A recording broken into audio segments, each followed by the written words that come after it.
Dig this. Pump up the volume, pump up the volume, pump up the volume, pump up the volume, pump up the volume, pump up the volume, pump up the volume, pump up the volume.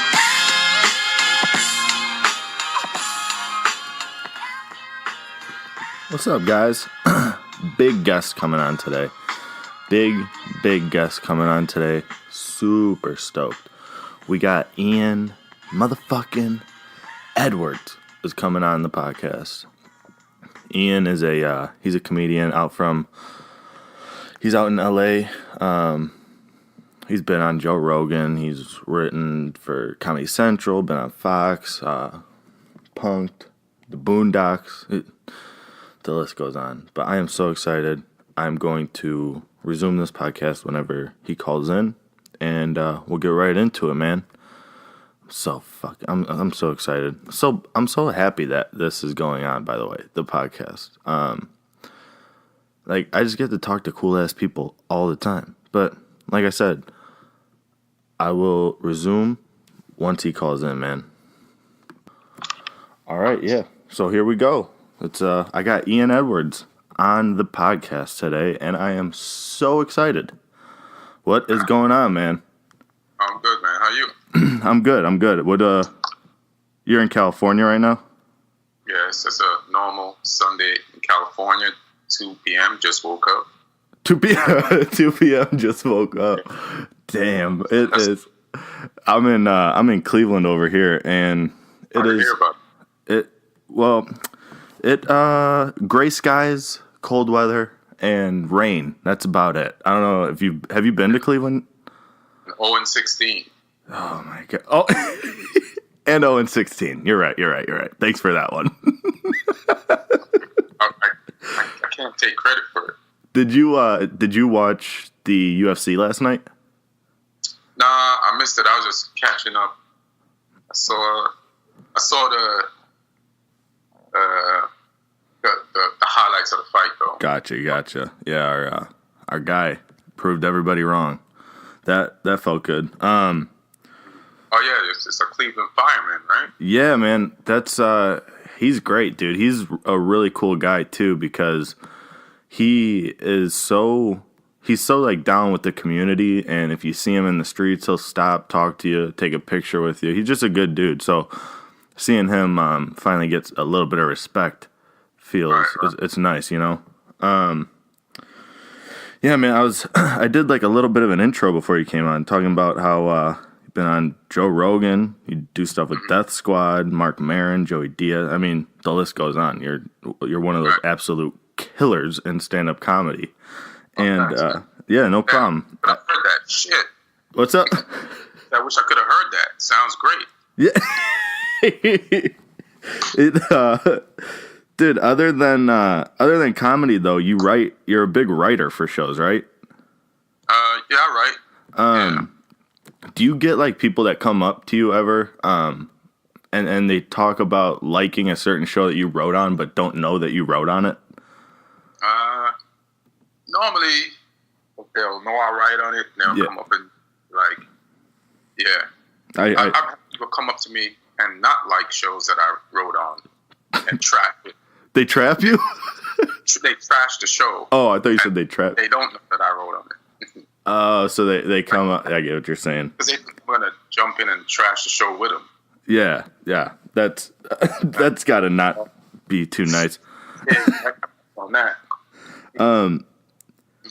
With as far as like comedy, I'm not gonna ask how you got started, because I mean I'm sure everybody asks that question, but like, what are one or two things that stood out from either, you know, the first time that you did either like a stand-up or just, I mean, an open mic, or like a paid gig? Like, is there anything that stands out to you?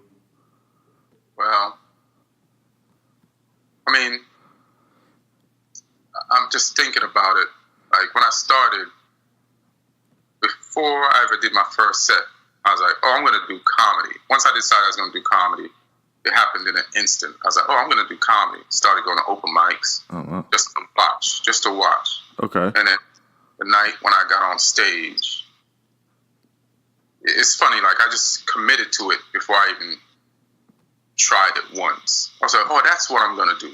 Like once I got the idea, and then I went on stage. So in retrospect, I don't know if that's weird. I guess a lot of people decide what they're gonna do before they go do it. Mm-hmm. Like I guess people, they'll in the middle of doing something and they're like, oh shit, I'm good at that. But people, a number of people told me I was funny, and then there was one person that told me I was funny. He said, you should try stand up. And I said, oh shit, that's what I'm gonna do. So from that moment on, I knew I was gonna do it. That's what I was gonna do. I wasn't gonna do anything else. So when I went on stage the first time, I bombed, and I was nervous, and I was bombing because I couldn't say any of my jokes right because I was so nervous. I was stumbling over. But then the last joke, I pulled it together a little bit, and it worked. And I was like, oh, I just got to not be nervous, and I'll be fine. So it took years to not be nervous, but I took that away. Like, there was something in that set that kept me going.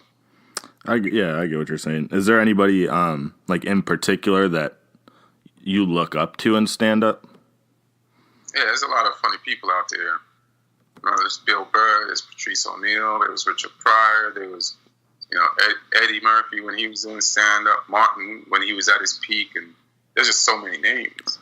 Did you start in New York or did you start in LA? No, New York. Okay, yeah, I was just telling Brian Moreno when I had him on that I went to New York for New Year's Eve this year, and we went to the Broadway Comedy Club, just one of their regular shows. That place, stand up in because so I'm in Cleveland, so I go to shows here quite often, but going to the Broadway Comedy Club where I don't really know any of the comics, but they just absolutely.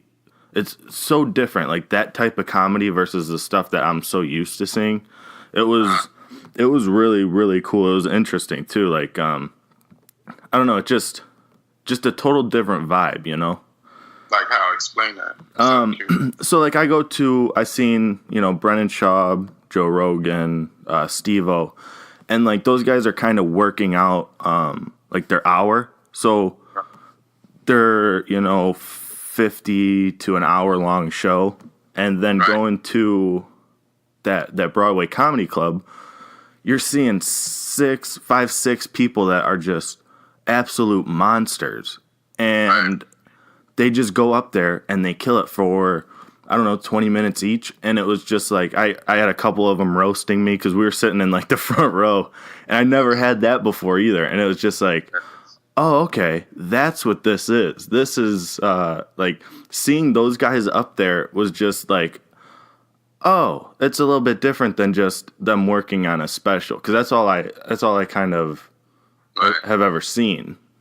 That puts things in a different perspective for me too. Hearing that because I never thought of it that way. Yeah, because it was just them. It felt like they were going up there and they were just being funny instead of like saying stuff that they've said over and over and over. But I know too, like you don't say it. Those guys are trying to make it, and they're trying to make an impression. Yes. Like every comic, based on where you are in your career, has different intentions at different stages of their career. Mm-hmm. So, like the Comedy Store in LA, they have that format that you just witnessed. Yeah. But also, so there's people doing 15-minute sets. But also in those 15-minute sets, people are trying new shit, or sometimes they're just doing their best 15 at the present moment. So it's comedies. So you could see Rogan that night at the Comedy Store. He'll do 20, but depending on what stage of working out his hour he's in, he could be doing the hot 15, 20-minute version of that hour, or adding new shit. It's just, but a lot of the comics that night you're going to see do shit that works. That's the other thing too about like the Comedy Store. That's kind of, I don't want to say bucket list, but that's definitely one of the things that I want to go and see. Like, I've always wanted to see a comedy show in New York, and then the next stop would obviously be LA, because it's just like I see like the Instagram pictures that people like Chris D'Elia put up or whatever, and it's like Chris D'Elia, Ian Edwards, Joe Rogan, Tom Segura. Just the list is always just so intense. Anybody on like those lists you could be paying $50 to go see them perform, and then you go to the comedy show, and it's, I mean, I don't obviously don't know the prices, but I'm sure you're seeing all those guys for a certain price, and it just it seems awesome to like. I heard you and Rogan talking about this on one of his podcasts, and I didn't understand it until I started doing this podcast. So like I do my podcast, and usually if I don't have a guest on, it's me rambling, giving opinions about certain topics going on, and I just try to make it funny. And so like my friends, they get it. But if I'm with somebody that I don't know, and like, or don't know that well, and I say like my opinion, or I'm talking, just like normally talking, they kind of give me like a look like, dude, what the fuck is going on in your brain? And then, or like if I'm with people that I do know and they have their friends, they go, oh yeah, don't mind him. He does a podcast, and he does his comedy podcast. Like they feel the need to explain. Yeah, like why did you do that? There was no need for that. It just, it didn't, like I said, it didn't click until. Then you realize your friends look at you different. Yes. And it's cool when you're just alone with them. Mm-hmm. But when they're in front of what they consider company, then they're trying to defend themselves for being friends with you. Yeah, and it's really fucked up. Yeah. Yeah, I mean, we live like it's not really fucked. It just is what it is. You just realize, like, wait a minute.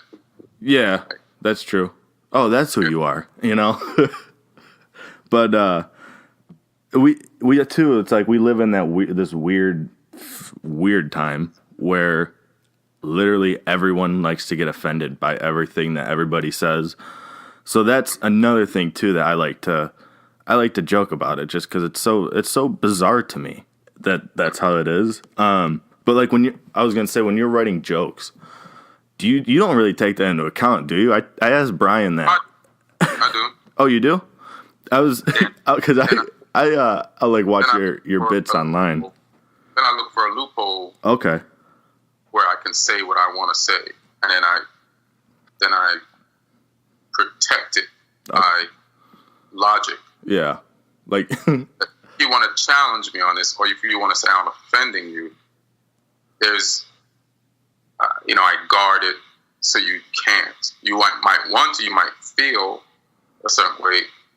It's just my style of comedy to like, be contrary, but also like in a way that people, even if you want to resist it, you have to acquiesce a little bit. Like, shit, he might have a point, you know. Like, for example, your bowl cut bit. I won't give that away, but just like stuff like that. You mean? Yeah, stuff like that. Yeah, I hear you. Do you tie yourself into your opinion, like your opinion on everything? Do you tie it into your act at all? Do you like for example, like our government is shut down right now. Do you tie in your opinion to that into like your jokes at all? Yeah, sometimes I have to find a way that everybody else is not doing it though. Yeah. Because a lot of comics are putting out specials, and a lot of comics are preparing specials, and other comics are beating them to the punch by putting those topics on their specials. Because you can do a special in less than a year now. So the topic was hot, so everybody's like talking about. Like, I got one friend, he's having trouble, like he's working on his Me Too material, but Chappelle just dropped the one on New Year's, and it includes those thoughts in it. I love how Chappelle got all that shit for saying like the tranny thing, and then came back with another special and was like, Yeah, I'm gonna keep going. I'm gonna keep going with this. He speaking of like that Me Too stuff, what was up with I'm sure you've seen it, like that women's march, and there was a bunch of white girls with like signs that said like talking shit about white girls, and the white girls are holding it, like shit like that is stuff that I just don't understand. What do you mean? I didn't see it. Okay, so there was pictures of that women's march that just went on yesterday, or right? I was down there yesterday. Oh yeah, and there was two signs in particular that just made me think, what? And it was a white girl, and she was holding a sign, and it said "fuck white feminism." Oh yeah. And then the other one said, it said something along the lines of like, "white girls are the problem." Like, are part of the problem. And I was just like, why is that even a picture online? It just... What do you mean by why is it a picture online? Like, why did that happen in real life? Is what I mean. Like, obviously somebody took a picture of it when they saw it, but... So the two girls were hanging out with each other? No, they were two completely different girls. But I think, This is my issue about the feminist thing. It's not even an issue. This is my point. So the Me Too movement is mostly being led by white women, right? Mm-hmm. Right now, they're the ones that's coming out and they're getting justice. Mm-hmm. I'm not going to marginalize their abuse, but at the same time, it feels like white women have turned on white men, but at the same time, before they turned on white men, white women are white men's brothers. White women are white men's sisters, aunts, mothers, grandmothers, and wives, and they have benefited from everything that white men have done to minority races.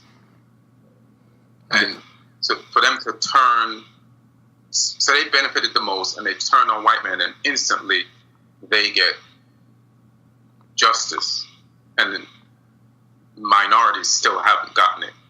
You know what I mean? Yeah. So I'm thinking the people who had those signs mm-hmm. are conscious of that. That makes a lot more sense if you put it that way. To a point, white women have enabled white men. Mm-hmm. Now they're not. Yeah.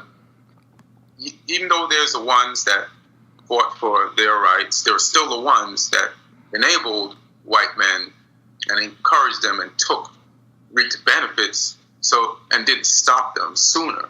So then the people with those signs are like, hey, white women are the problem. Because if you're stopping it now, you possibly could have stopped it then, because you have their ear. Yeah, I get what you're saying. Yeah, 100%. So I think that's what those signs were about. You don't think it was just them saying? I mean, it's absurd. A good way that it's at March, because that's you wouldn't expect to see. It's almost like an oxymoron. Like you wouldn't expect to see those signs at that march because it's a unit.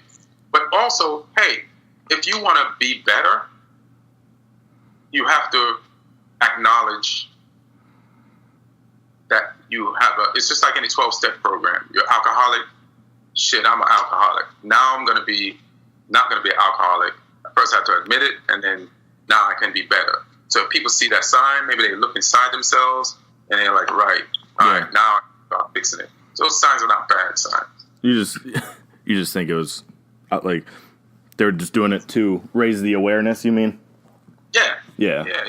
Because nobody wants to be the problem. So the hardest part of being a problem is admitting that you are a part of the problem. Then you can fix the problem for real. Mm-hmm. Yeah, that was well said. Well said. The other thing too that I thought was so they did it on like the anniversary of Trump's inauguration, right? Right. I guess I'm not sure. That's what I read. And I just hope that they weren't like. I'm not even a Trump fan by any means, but I'm not a Hillary fan either. I think like I feel you. I feel you. Like there's still people that I see online that are still wanting Hillary to be in there instead of Trump, and it's like like Joe Rogan says it the best. Like, that's the girl that you guys really like. I get it. You want a woman president. We want the best person for the job. But is that really the one that you want to represent women? I think it feels like sometimes when you're a group that hasn't had luckily for black people, it's great to have a black president. Mm-hmm. So I think we got the first black president. The first black president was the right black president. Definitely. So the white women we need a white woman.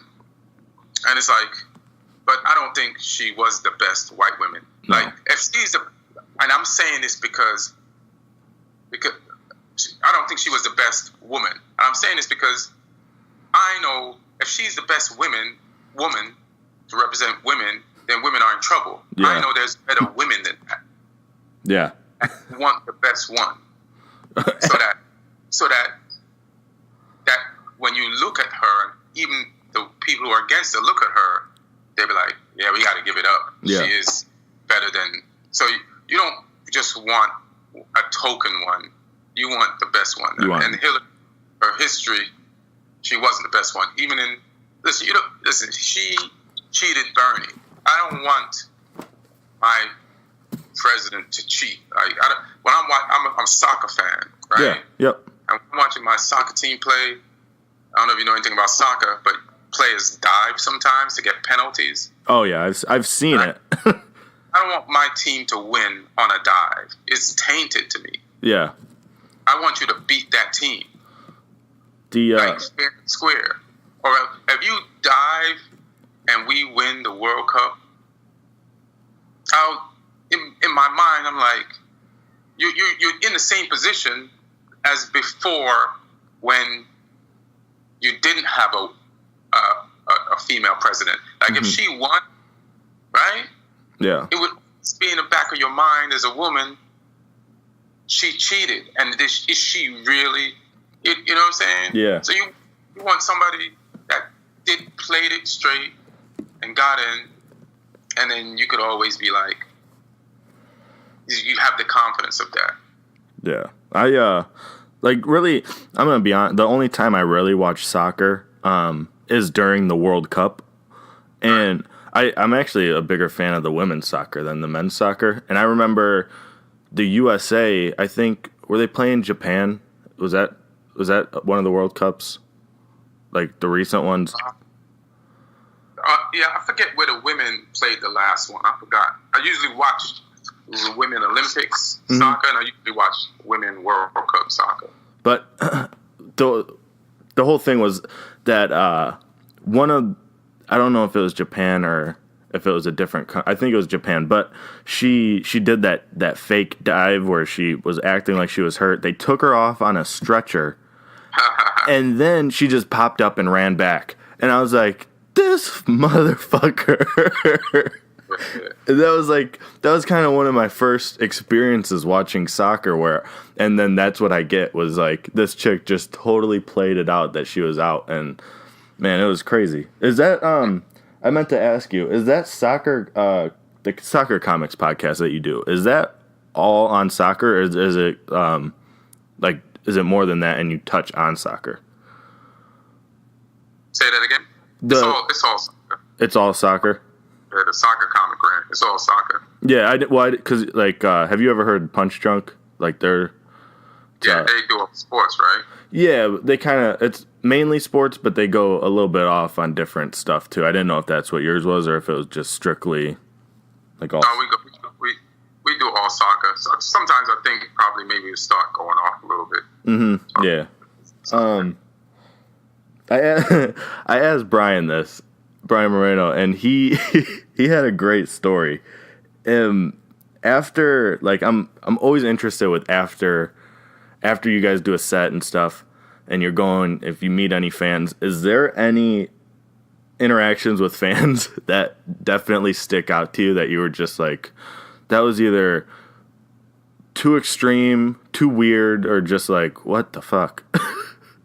Yeah, weird shit happens all the time. I can't remember exactly right now. Mm-hmm. But weird shit happens all the time, for sure. Yeah, I hear you. Is there certain cities that you want to go to, or like certain cities that you don't want to go to? Yeah, for sure. For sure. Chris D'Elia, he said San Diego was a terrible town to do stand up. I like San Diego. You like it? Yeah, I like San Francisco. I like Chicago. Mm-hmm. I'm a snob. I like New York. Okay. I like. Well, I have a list of places that I like, so I just named those. Mm-hmm. Florida, Miami.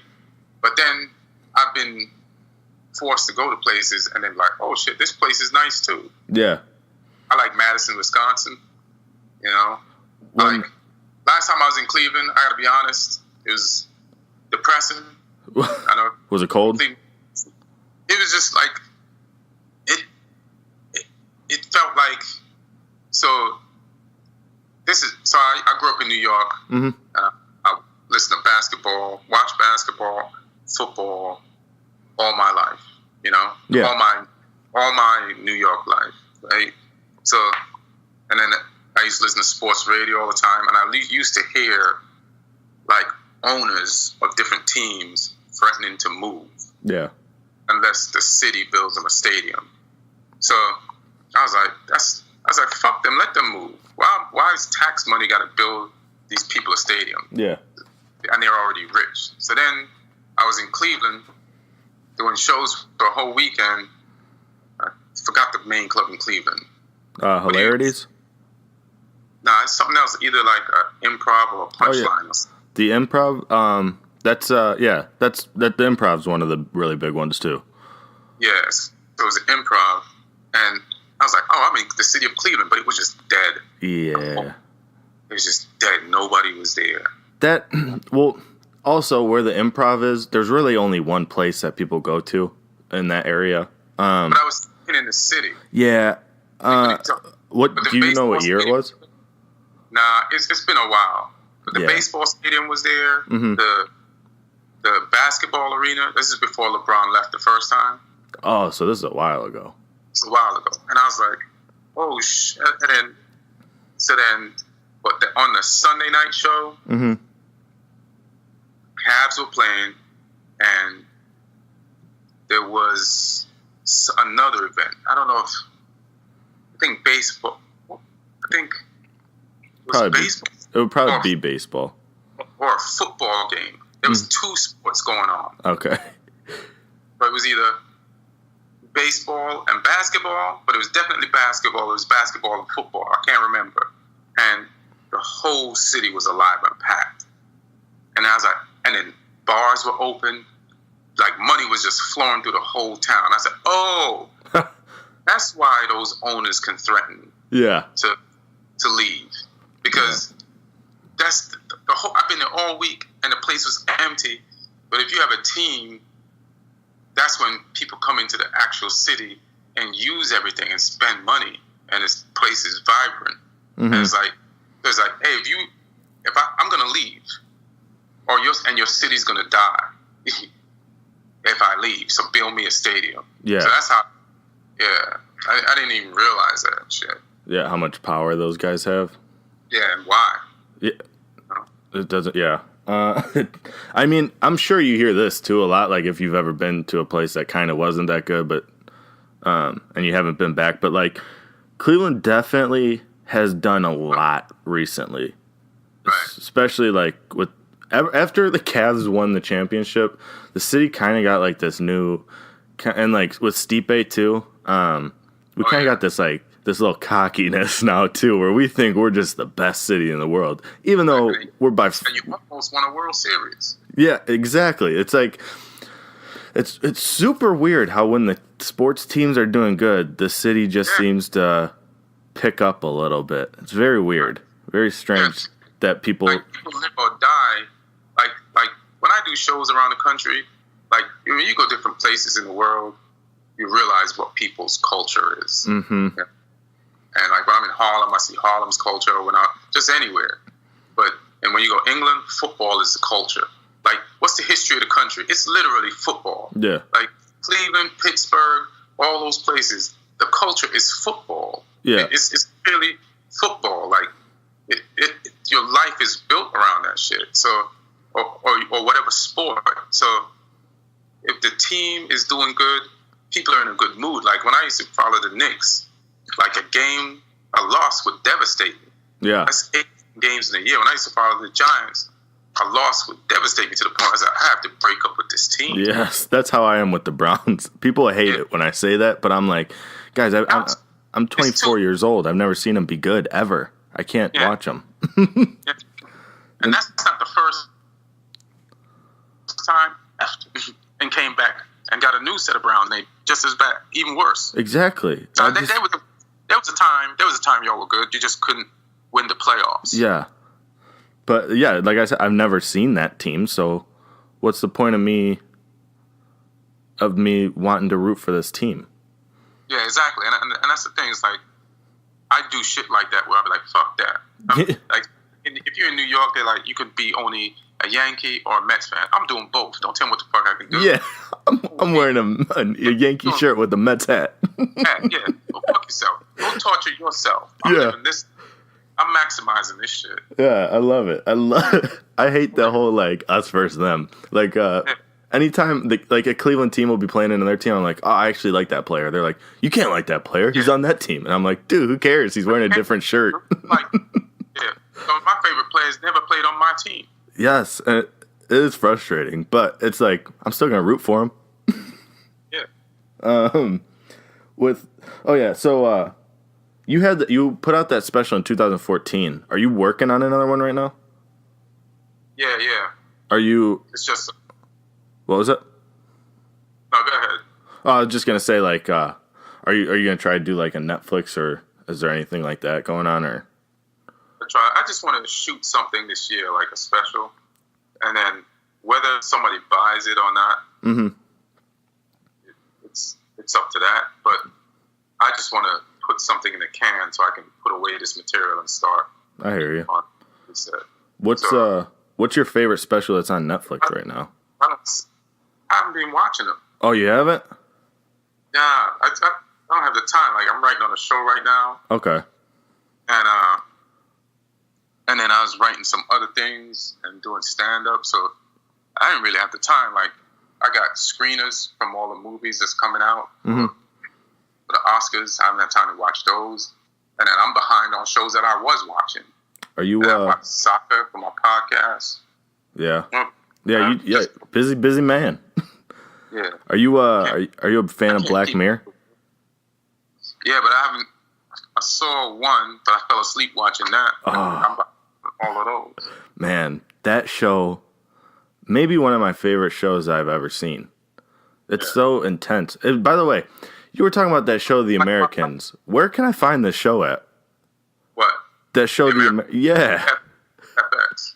Oh, it's only on FX? Yeah, but it's on Amazon too. Amazon, okay. Yeah, I definitely need to get into that. Dude, I don't know if you said you haven't seen him, but I think Tom Segura's new special might be, I'm sure you've seen him like work on it or anything, but maybe my favorite thing my favorite special on Netflix. What was that? I said, that's good. I'm glad. I'm happy for him. I saw him the other night, so I'm happy that people, I'm happy it's being received well. Yeah, that one, when he posts like the people that are angry about it on his Instagram, that is so funny because he like roasts Louisiana or something. But yeah, that's weird too, because I always say, like, I'll watch a special and I'm like, that's my favorite special I've ever seen. Every time I watch a special, I say that. Just like, I don't know, it's weird watching comedy, especially like going to a comedy show, because every comedy show that I've actually gone to, by far way better than anything I've watched on TV, just because it's always a lot. Yeah, it's comedy shows are like, I used to go to concerts quite like a lot, but I think I would rather go to a comedy show just because like, there's nothing better than just laughing until it hurts. You know, it's one of my favorite things. And like the last thing too, because I don't know if you got like some stuff you got to do, but the last thing I wanted to say was I asked Brian Moreno this too. So like for me, you know, I admire comedians, I admire the art of stand-up comedy, and like I love going to shows, and I'm like one of those people that I'm just like terrified to go and do something. Like I had the idea for the podcast for maybe a year and a half before I started it. I'm just like so terrified to get up there, but it's like something that I want to do so badly. Is there any kind of like advice you would give for me? Because I know the whole thing is like I know that I'm gonna suck right away, and I hate being bad at stuff. So it's like, is there any advice you would give for me for that? Just go do it. Just do it? Yeah. I hear you. Yeah, man. But thank you so much for coming on. Is there anything that you wanted to plug for you?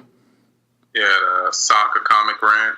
It's my podcast. It's at allthingscomedy.com. And my Instagram is at Ian Edwards Comic. At Ian Edwards Comic. And on my website, ianedwardscomedian.com. Go buy the special. Yeah. Yeah, my comedy albums are there. 100% half-ass, produced by Conan. Yeah, you're on the Team Coco too, huh? Team Coco label, yeah. That's awesome, man. Thank you so much for coming on, man. For real. That I was saying before you came on that the Rogan, one of the first podcasts I listened to was you with Rogan, and I was like, this is something that I am really interested in, was like podcasting. So like having you on, for real, it's like just thanks so much for coming on and giving me a little bit of time. No problem, fam. All right, man. I'll talk to you later. No, I'll come back to Cleveland. All right. Yeah, and I'll be there. All right, man. Have a good one. All right, you too. Bye. There it was, guys. Ian Edwards. Man, that was actually kind of a long podcast. That was longer than I was expecting it to be. Hope you guys enjoyed it. We have Michael Lenoci, and I'm working on Jeremiah Watkins, who opens for Tony Hinchcliffe. Yeah, y'all. We're doing it. We're doing it.